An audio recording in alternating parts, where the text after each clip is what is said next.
اور ویسے بھی معاشرے میں کئی لوگ سود دیتے ہیں اور سود لیتے ہیں، سود پر پیسے دیتے ہیں۔ قرآن مجید فرماتا ہے یا ایھا الذین آمنوا اتقوا اللہ وذروا ما بقی من الربا، اے ایمان والو اللہ سے ڈرو اور سود میں سے جو کچھ باقی ہے اسے چھوڑ دو، ان کنتم مؤمنین، اگر تم ایمان والے ہو۔ ربا کسے کہتے ہیں؟ سود کسے کہتے ہیں؟ وہ قرض جو نفع کھینچے اسے سود کہتے ہیں، وہ قرض جو اپنے ساتھ نفع لائے اسے سود کہتے ہیں۔ آدمی قرض دے، 1,00,000 روپیہ قرض دے اور 1,00,000 روپیہ ہی واپس لے، یہ تو ہے قرض کی شرعی صورت جس طرح قرض دیا جاتا ہے۔ لیکن اگر کوئی 1,00,000 روپیہ دے اور جسے قرض دے رہا ہے اس سے معاہدہ کرے کہ میں 1,10,000 واپس لوں گا، تو یہ جو 10,000 بغیر عوض کے لے رہا ہے یہ سود ہے۔ اور یہ بغیر عوض کے جو زیادتی وہ لے رہا ہے یہ کتنا بڑا گناہ ہے۔ حدیث مبارکہ میں ہے، ہمارے آقا کریم صلی اللہ علیہ وآلہ وسلم نے فرمایا 33 دفعہ زنا کرنا اتنا بڑا گناہ نہیں جتنا بڑا سود کھانا گناہ ہے۔ حالانکہ ایک دفعہ جو زنا ہے وہ بھی گناہ کبیرہ ہے، تو اگر کوئی 33 دفعہ زنا کرے تو جس قدر تاریکی، سیاہی، نحوست، اللہ کی لعنت اس پہ برستی ہے، اس سے زیادہ لعنت 1 درم قرض لینے پر، 1 درم سود لینے پر۔ قرض دیا اور سود لیا، 1 درم سود لیا، اس 1 درم سود پر 33 مرتبہ زنا کرنے سے بڑا گناہ ہو رہا ہے۔ اور دوسری حدیث جسے سن کے تو کوئی سلیم الفطرت انسان، کوئی مومن سود کے بارے میں، سود لینے کے بارے میں سوچ بھی نہیں سکتا۔ حضور نے ارشاد فرمایا سود کے اندر جو برائیاں ہیں اس کے 70 درجے ہیں۔ کتنے درجے ہیں؟ 70۔ ان میں جو پہلا درجہ ہے یا کم تر درجہ ہے وہ یہ ہے کہ جیسے کوئی اپنی ماں کے ساتھ زنا کرے۔ اگر چھوٹا درجہ اتنا ہے تو جو اس سے بڑے درجے ہیں وہ کتنے بڑے گناہ ہوں گے۔ فرمایا سود کھانے والا جو برائیاں کر رہا ہے ان میں چھوٹی برائی ہے، ان 70 درجوں میں ایک درجہ یہ ہے کہ جیسے کوئی اپنی ماں کے ساتھ بدفعلی کرے۔ یہ حدیث مبارک ہے جو میں آپ کو سنا رہا ہوں۔ اللہ اکبر۔ اب بھی اگر کوئی سود کی ہولناکی کو نہ سمجھے تو اس کے دل پہ بدبختی کی مہر لگ چکی۔ تیسری حدیث مبارکہ حضور نے فرمایا سود لینے والے پر، سود دینے والے پر، سود کی دستاویز لکھنے والے پر اور سودی معاہدے کی گواہی دینے والے پر اللہ کی لعنت ہو۔ رسول اللہ نے لعنت بھیجی سود کھانے والے پر، سود دینے والے پر، سود کی تحریر لکھنے والے پر اور سودی دستاویز کی گواہی دینے والے پر، اور پھر فرمایا ہم سواء، یہ سارے برابر ہیں۔ یعنی سود لینے والا مجرم ہے تو سود دینے والا بھی مجرم۔ ہم سواء، فرمایا یہ سارے برابر ہیں۔ اگر سود لینا گناہ ہے تو سود دینا بھی گناہ ہے۔ کوئی یہ نہ کہ میں مجبور تھا، میں غریب تھا، میں نے سود لے لیا۔ یہی تو آزمائش ہے۔ میں نے پیسے لے لیے کہ تمہیں سود دوں گا، میں نے قرض لیا، سود دی۔ کوئی اپنی غریبی کو اس پر بہانہ نہ بنا لے۔ امام الانبیاء صلی اللہ علیہ وآلہ وسلم نے سود کے حوالے سے 4 قسم کے لوگوں کا ذکر کرتے ہوئے، سود کھانے والا، سود دینے والا، سودی تحریر لکھنے والا اور گواہی دینے والا، چاروں پر لعنت بھیجی۔ اور جانتے ہیں لعنت کا مطلب کیا ہے؟ لعنت کا مطلب ہے دور کرنا. جب اللہ لعنت بھیجے تو اس کا مطلب ہے اللہ نے اسے اپنی رحمت سے دور کر دیا. حضور لعنت بھیجیں تو مطلب یہ ہے کہ حضور دعا کریں یا اللہ اسے اپنی رحمت سے دور کر دے. اندازہ کریں سود کتنی بڑی لعنت ہے کہ رحمت للعالمین، رحمت للعالمین دعا کر رہے ہیں یا اللہ اسے اپنی رحمت سے دور کر دے. اس پر لعنت ہو جو سود کھا رہا ہے اور سود کھلا رہا. چوتھی حدیث مبارکہ،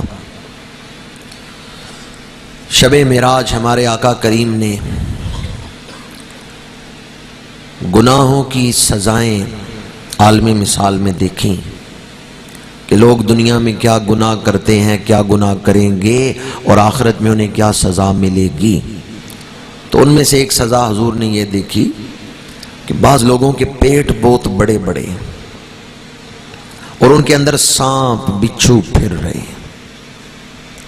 یا رسول اللہ یہ کون سے لوگ تھے جن کے پیٹ ڈھولوں کی طرح ہیں، بڑے بڑے پیٹ ہیں اور ان کے اندر سانپ اور بچھو دوڑ رہے ہیں؟ حضور نے فرمایا یہ وہ لوگ تھے جو دنیا میں سود کھاتے تھے. جو سود کھا رہا ہے وہ اپنے پیٹ میں سانپ اور بچھو ڈال رہا ہے. پانچویں حدیث مبارکہ جو بخاری شریف میں ہے، ہمارے آقا کریم صلی اللہ علیہ وآلہ وسلم نے ارشاد فرمایا میں نے خواب دیکھا کہ ایک شخص خون کے دریا میں کھڑا ہے. کون سے دریا میں کھڑا ہے؟ خون کا دریا. اس میں وہ ایک شخص کھڑا ہے اور دریا سے نکل کے کنارے کی طرف آنا چاہتا ہے تو کنارے پہ ایک آدمی بڑا پتھر لے کے کھڑا ہے. وہ اس آدمی کے سر پہ مارتا ہے اور وہ آدمی پھر خون میں گرتا ہے. کنارے پہ کھڑا آدمی اس کو پتھر مارتا رہتا ہے یہاں تک کہ پھر اس کو دریا کے درمیان کر دیتا ہے اور وہ دریا خون کا دریا ہے. یا رسول اللہ یہ کون شخص ہے جو خون کے دریا میں ہے اور اس سے نکل نہیں پا رہا؟ نکلتا ہے تو پھر کنارے پہ کھڑا آدمی اس کو پتھر مارتا ہے اور اس وقت تک مارتا رہتا ہے جب تک اسے کنارے سے دور دریا کے درمیان نہیں پہنچا دیتا. حضور نے فرمایا یہ سود کھانے والا شخص جس کو قبر میں یہ سزا مل رہی ہے، سود کھانے والا شخص ہے کہ اسے قیامت تک قبر میں یہ سزا ملتی رہے گی. وہ خون کا دریا مجبور لوگوں کا خون ہی تو وہ نچوڑتا رہا ہے. تو عالم برزخ میں پھر اس کا برزخ ہی یہ بنا دیا گیا ہے کہ وہ خون کے دریا میں کھڑا ہے. اس کے علاوہ اور کئی احادیث ہیں جن میں سود کی ہولناکی کو بیان کیا گیا. میں نے خطبہ کے دوران سورہ بقرہ کی آیت نمبر 278 اور 279 کا پہلا حصہ تلاوت کیا. 278 کا ترجمہ تو کر چکا ہوں.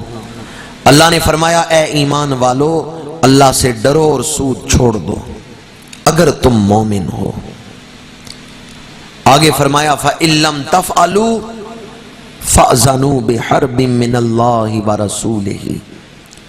اگر تم سود نہیں چھوڑتے تو اللہ اور اس کے رسول کی طرف سے اعلان جنگ ہے. اللہ اکبر. میں اپنی تمام تر کوشش کے باوجود اس آیت مبارکہ کے اندر جو وعید ہے اور جو مضمون کی شدت ہے اس کو بیان نہیں کر سکتا. مجھے بتائیں بے نمازیوں کو اللہ نے اعلان جنگ کیا؟ آپ سے ہی پوچھ رہا ہوں. بے نمازیوں کو اللہ نے اعلان جنگ نہیں کیا. جو لوگ روزے نہیں رکھتے اللہ کا حکم توڑتے ہیں، لیکن کیا اللہ نے ان روزہ خوروں کو اعلان جنگ کیا؟ نہیں کیا. جو لوگ زکوٰۃ نہیں دیتے وہ اپنے لیے دوزخ خرید رہے ہیں، بہت بڑے گناہگار ہیں، لیکن کیا اللہ نے زکوٰۃ نہ دینے والوں کو اعلان جنگ کیا؟ نہیں. حج فرض ہو اور بندہ حج نہ کرے گناہ کبیرہ کر رہے، بہت بڑا گناہگار ہے، لیکن کیا اللہ نے حج نہ کرنے والے کو اعلان جنگ کیا؟ اعلان جنگ نہیں کیا. اللہ کا کسی کو اعلان جنگ کرنا یہ معمولی بات نہیں. اس کے اندر جو مضمون کی شدت ہے اسے سمجھنے کی کوشش کریں۔ بے نمازیوں کو اعلان جنگ نہیں کیا، روزہ خوروں کو اعلان جنگ نہیں کیا، زکوٰۃ نہ دینے والوں کو اعلان جنگ نہیں کیا، حج نہ کرنے والوں کو اعلان جنگ نہیں کیا، جھوٹ بولنے والوں کو اعلان جنگ نہیں کیا، رشوت لینے والوں کو اعلان جنگ نہیں کیا۔ یہ سارے گناہ کبیرہ کرنے والے ہیں، پر ان میں سے کسی کو اعلان جنگ نہیں کیا۔ اگر اعلان جنگ کیا ہے تو سود کھانے والے کو کیا ہے۔ جو سود نہیں چھوڑتا اسے اللہ اور اس کے رسول نے اعلان جنگ کیا ہے۔ اب وہ کتنا بڑا مجرم ہے جو اللہ سے جنگ کر رہا ہے۔ کس قدر شدت ہے اس مضمون کے اندر۔ آج اس ملک میں لوڈ شیڈنگ بہت بڑا مسئلہ ہے۔ آج اس ملک میں بے روزگاری بہت بڑا مسئلہ ہے۔ لوگ مکان بیچ کے یورپ کی طرف بھاگ رہے ہیں، وہاں سے ناکام ہو کے واپس آ رہے ہیں۔ آج اس ملک میں مہنگائی بہت بڑا مسئلہ ہے، لیکن میں یہ سمجھتا ہوں لوڈ شیڈنگ، مہنگائی، بے روزگاری یہ ہمارے اصل مسئلے نہیں، یہ کسی اور مسئلے کا نتیجہ ہے۔ یہ کسی گناہ کی سزا ہمیں مل رہی ہے۔ ہمارا اصل مسئلہ کچھ اور ہے۔ وہ ہمارا اصل مسئلہ کیا ہے جس کی طرف کسی کا دھیان ہی نہیں۔ جو قوم اللہ سے اعلان جنگ کرے، جو قوم اللہ سے جنگ، اللہ کے رسول سے جنگ کرے، وہ کبھی کامیاب ہو سکتی؟ چند لوگ ہی بولے ہیں جو اللہ سے جنگ کرے کبھی کامیاب ہو سکتا ہے؟ سوچ بھی نہیں سکتے۔ ہمارے ملک میں جو بینکنگ کا نظام ہے یہ اللہ سے اعلان جنگ ہے۔ لائف انشورنس کی کتنی پالیسیاں ایسی ہیں جو سودی پالیسیاں ہیں۔ ہم ایک طرف میلاد کی محفلیں منا رہے ہیں، دوسری طرف رسول اللہ سے جنگ کر رہے ہیں۔ میں جذبات میں ہی بول رہا ہوں، سوچ سمجھ کے بول رہا ہوں کہ کیا کہہ رہا ہوں۔ ایک طرف ہم یوم عشق رسول منا رہے ہیں، پوری قوم 21 ستمبر کو میدان میں نکل آئی، بازاروں میں نکل آئی، ہم بڑے عاشق رسول ہیں، اور دوسری طرف رسول اللہ سے جنگ کر رہے ہیں۔ پاکستان بنا، قائد اعظم نے پہلی تقریر کی اسٹیٹ بینک کے افتتاح کے موقع پر، نیٹ پہ موجود ہے، اسٹیٹ بینک کی ویب سائٹ کھول کے دیکھیں۔ قائد اعظم کی وہ تقریر نیٹ پہ اسٹیٹ بینک کی ویب سائٹ پہ موجود ہے۔ قائد اعظم نے کہا اس ملک میں معاشی نظام یورپ کی طرح سودی نظام نہیں ہوگا، یہاں اسلامی نظام معیشت ہوگا۔ ڈاکٹر محمد اسد، ان کی ڈیوٹی بھی قائد اعظم نے لگائی تھی کہ تم اس کے لیے ترکیب بناؤ، سفارشات تیار کرو کہ کس طرح اس ملک میں ہم اسلامی نظام لا سکتے ہیں، پر قائد اعظم کو اتنی مہلت نہیں ملی، تھوڑے عرصے بعد ہی وہ فوت ہو گئے۔ اس کے بعد 1981 تک اس ملک میں حکومتیں بدلتی رہیں، شریعت کی طرف کسی کا دھیان ہی نہیں۔ ایک دو کونسلیں بنی برائے نام۔ 1981 میں ضیاء الحق صاحب نے وفاقی شرعی عدالت بنائی، لیکن اس پر بھی 10 سال کے لیے پابندی لگا دی کہ سود کے مسئلے پر وفاقی شرعی عدالت بحث نہیں کر سکتی، سودی مسئلے پر کیس نہیں لے سکتی، وفاقی شرعی عدالت میں کوئی سود کے خلاف رٹ نہیں کر سکتا۔ 10 سال کے لیے ضیاء الحق صاحب نے وفاقی شرعی عدالت پر بھی پابندی لگائی۔ 1991 تک سود پر ڈسکس نہیں ہوئی۔ 1991 میں وہ 10 سال کی پابندی ختم ہوئی، وفاقی شرعی عدالت نے سود پر بحث کی اور فیصلہ یہ لکھا کہ پاکستان میں جو بینکوں کا نظام ہے یہ سودی نظام ہے، ہم اللہ سے جنگ کر رہے ہیں، یہ بینکنگ کا نظام ختم ہو، اسلامی بینکنگ شروع ہو۔ اس وقت جو حکومت تھی انہوں نے اس فیصلے کے خلاف رٹ کی، کیس چلتا رہا عدالت میں، سپریم کورٹ میں کیس چلتا رہا۔ 1999 تک حکومتیں بدلتی رہیں، کیس چلتا رہا۔ 23 دسمبر 1999 سپریم کورٹ نے فیصلہ دیا کہ پاکستان میں جو بینکنگ کا نظام ہے یہ سودی ہے، ہم اللہ سے جنگ کر رہے ہیں، یہ بینکنگ کا نظام 6 مہینے کے اندر ختم کرو اور اسلامی بینکنگ کا نظام شروع کرو۔ یہ سپریم کورٹ نے فیصلہ دیا تھا 23 دسمبر 1999۔ اور 6 مہینے کا ٹائم فریم بھی دیا کہ 6 مہینے کے اندر اندر یہ بینکنگ کا نظام تبدیل کرو، اللہ سے جنگ نہ کرو۔ میں ان ججوں کو ہدیہ تبریک پیش کرتا ہوں جنہوں نے قرآن کے مطابق یہ فیصلہ دیا، اور جنہوں نے حکومت کو ٹائم بھی دیا کہ 6 مہینے کے اندر تم اس پر کام کرو اور بینکنگ کا نظام بدلو۔ لیکن مشرف صاحب کی حکومت تھی، انہوں نے یو بی ایل کو آگے لگایا، سپریم کورٹ کے فیصلے کے خلاف کیس کیا، 2-3 سال سپریم کورٹ میں کیس چلتا رہا، اور حکومت کی طرف سے جو وکیل جاتے رہے، میں ان کی بحث نہیں آپ کو سنا سکتا، شرم آتی ہے کہ وہ مسلمان وکیل تھے۔ انہوں نے ایسی بحثیں کی، انہوں نے کہا سپریم کورٹ کون ہوتی ہے جو ٹائم فریم دے کے 6 مہینے میں ہم یہ بینکنگ کا نظام بدلیں؟ یہ کام قومی اسمبلی کا ہے، سینٹ کا ہے، وہ چاہیں تو بدلیں چاہیں تو نہ بدلیں، یہ جمہوریت ہے۔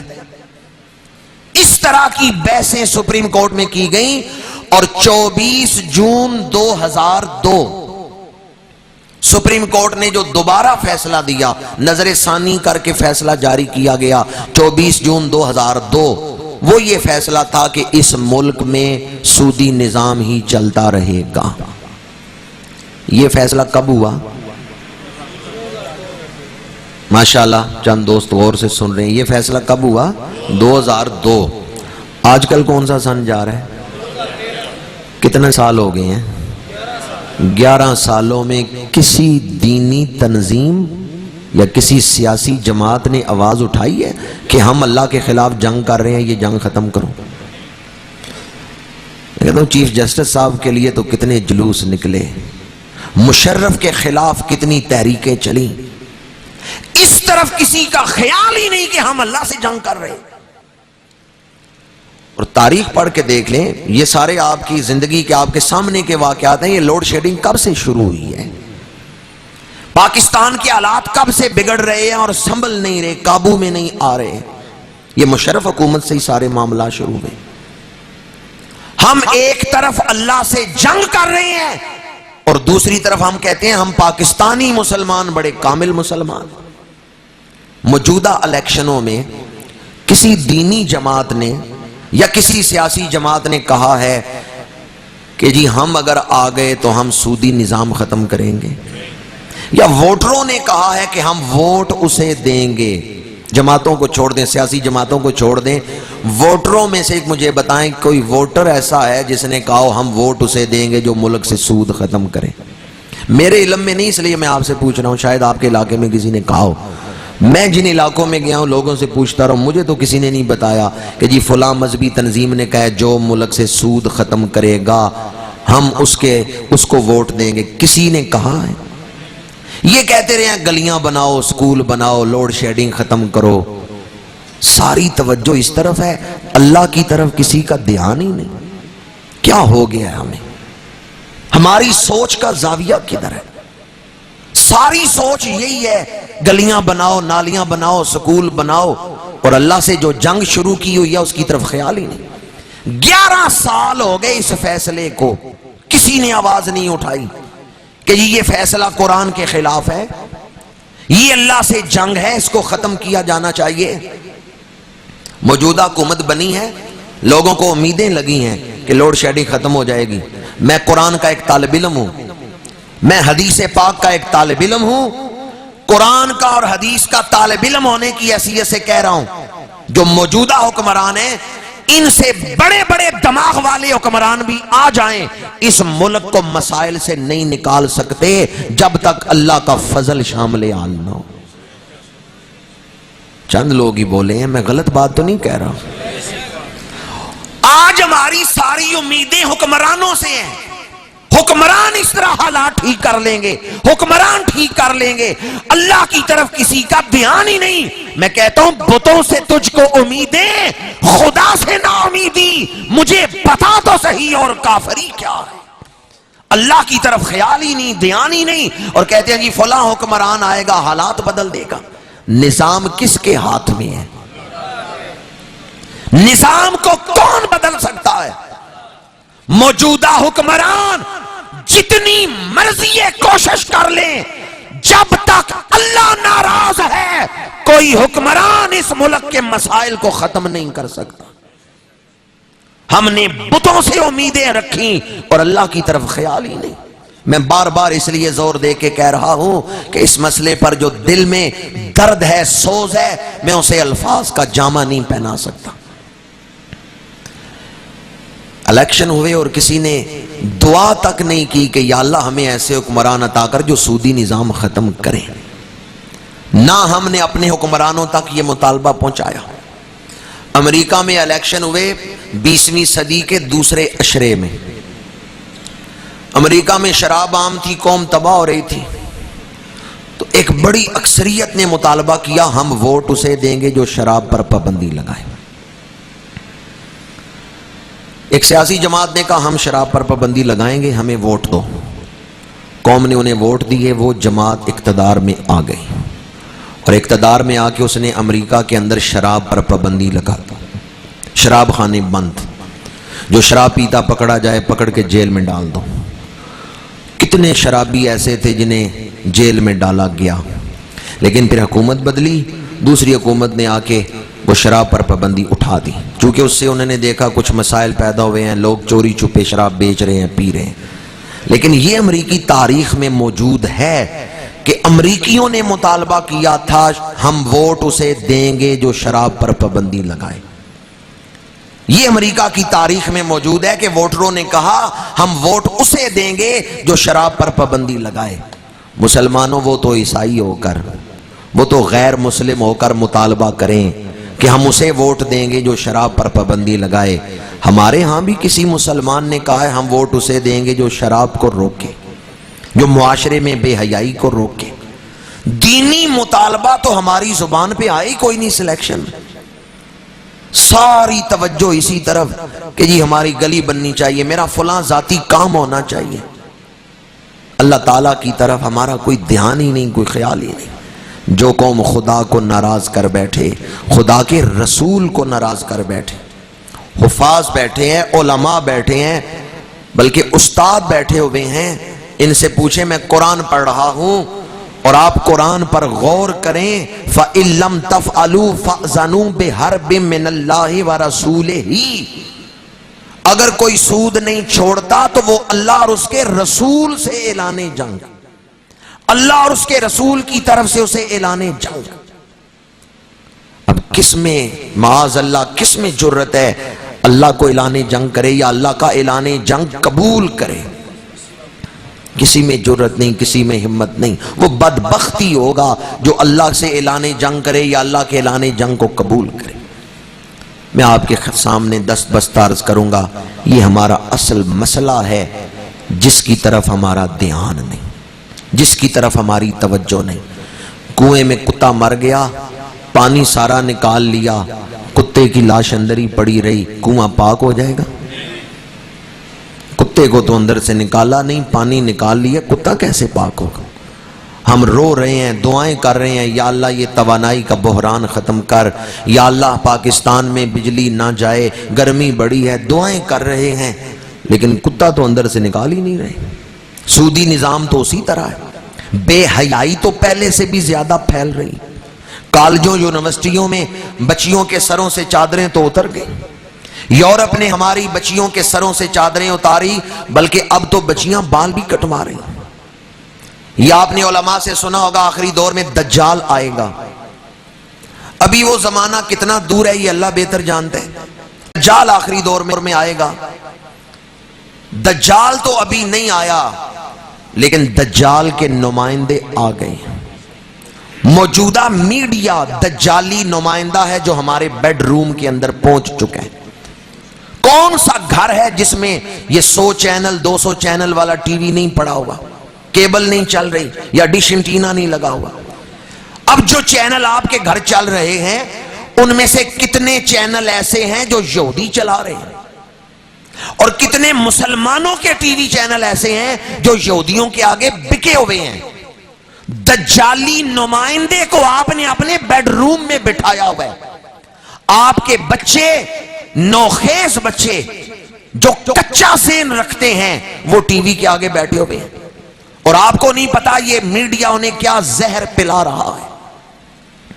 بے حیائی اور سود، یہودی نظام تعلیم، یہ تین بہت بڑے مسئلے ہیں اس قوم کے. ہمارا نظام تعلیم بھی یورپ سے منگوایا گیا. اسلامی نظام تعلیم بنانے کی ہمیں توفیق نہیں. جو قوم آج تک اپنا نظام تعلیم نہیں بنا سکی، اس قوم نے دنیا کے میدان میں کیا کامیابی حاصل کر. ہمارا نظام تعلیم یورپی جماعتوں سے، یورپی تعلیمی اداروں سے منگایا جاتا ہے. اب میں ان سکولوں کے نام نہیں لینا چاہتا کہ دامن وقت میں اتنی گنجائش نہیں. میں ایک جگہ گیا، ایک بابا جی صاحب اپنے پوتے سے بڑی محبت کر رہے تھے. میں نے کہا بابا جی یہ کس سکول میں پڑھتا ہے؟ انہوں نے کہا مجھے سکول کا نام تو نہیں آتا، بس اتنا پتا ہے یہودیوں کے سکول میں پڑھتا ہے. نام بھی کوئی انگریزی کا تھا، مشکل تھا. انہوں نے کہا مجھے نام نہیں آتا پر مجھے اتنا پتا ہے کہ یہ یہودیوں کے سکول میں پڑھتا ہے. میں نے کہا آپ کو یہ کیسے پتا ہے کہ وہ سکول یہودیوں کا ہے؟ انہوں نے کہا جی فیس بینک میں جمع کراتے ہیں، پھر کچھ حصہ یورپ جاتا ہے.